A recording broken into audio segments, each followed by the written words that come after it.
everybody, it's Carm here, coming to you on a Thursday afternoon, and almost directly behind the camera we have fine furry friend Rocky, so we'll see how this goes. He manages to avoid knocking it over. Felt like coming on and just talking about an album that's really been an all-time favorite all through the years, and I've listened to a great deal through those years, although recently I hadn't really given it a deep listen, and by that usually involves headphones, which to me is the essential way to hear this album for me personally. Or if you have a great system, you know, in a nice room, you know, that way as well. But headphones are really essential, and that's Tangerine Dream, Zeit. Now I think I got this album maybe 5th or 6th. Because I didn't start at the beginning. I started with Live Miles, and then I went back maybe to Ricochet, and then I went ahead a few, and then it was a while before I got to this one. I think it was I want to say it was the summer of '92, I believe, in between sophomore and junior years of high school. And I remember getting it at a place called Secondhand Tunes, which I still have the sticker on there. You see the price back then, and it had been through a lot even when I got it way back when. But I still remember the day getting it. It was a particularly chilly and kind of rainy day, so it was there he goes. It was summer-like. There you go. It was a summer day, but it was probably more like early spring. But it was particularly dark, overcast, rainy, and it fit perfectly taking this home and listening to it. It's their third album, recorded in 1972, engineered by Dieter Dirks, Stalmin Cologne. You can see what's known as the classic lineup. Edgar Froese, Chris Frog, Edgar Froese, Peter Baumann, guests Steve Schroeder on organ. Now this was also my introduction to Florian Fricke. Played a Moog synthesizer on here, which is maybe another year or so before I got into Popol Vuh, but it was as good an introduction as any other. And of course, anyone who knows this album knows this incredible artwork, a combination of Edgar's painting and his late wife Monique's photography. And I think this is real small, if you can see it. Jerome Froese, son of Edgar, who graced many of the early albums and some of his solo work. So I've listened to this album, many times over the years, and gave it a good. Actually, I was coming home from work the other night, and I usually play, if I'm leaving particularly late, in the middle of the night, I'll usually have certain selections to play in the car, CDs, and I brought this one along, just almost kind of spur of the moment, just grabbed it, and it's pretty heavy coming home at around 1:30, 2 in the morning, deserted streets. You've got this playing. The first piece, Birth of Liquid Pleiades, 20-minute piece, starts in with the 4 cellos, just an incredible kind of droning, buzzing, really almost like a contemporary classical piece. I remember the album being more electronic than it was, but I could really hear it's really more electroacoustic.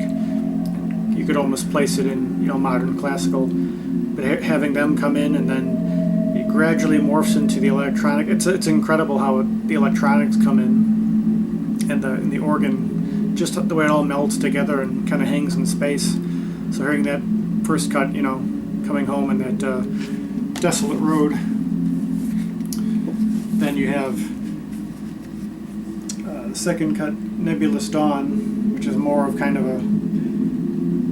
a watery, bubbly. Really, it's more like you think of the album Underwater Sunlight. This could be called Underwater Moonlight, I think, in a way. It's the contrast of like the dark to the light, but it's That's incredible.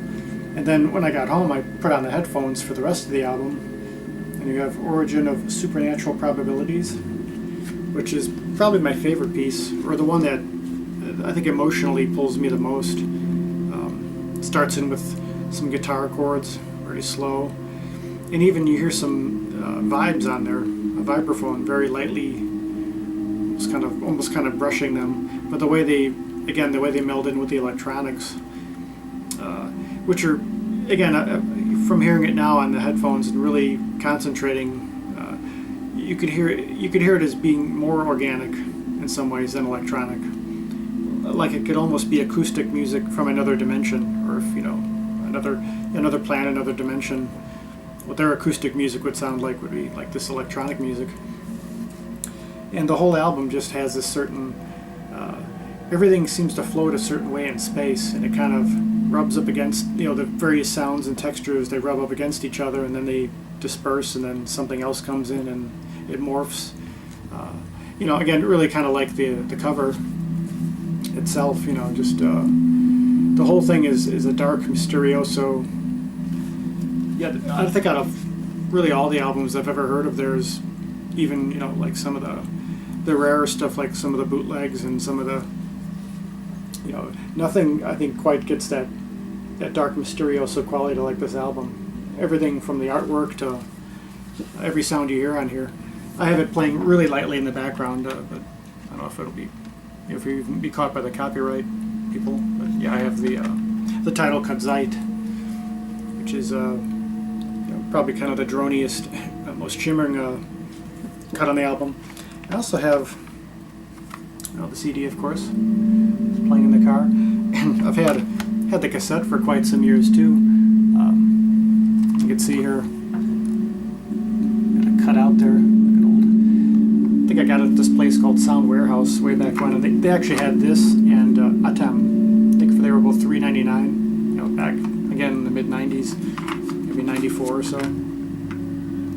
But yeah, for anyone who's remotely into electronic music, or whether you're new to Tangerine Dream or not, and you haven't heard this, you must have it. Not just hear it, but have it.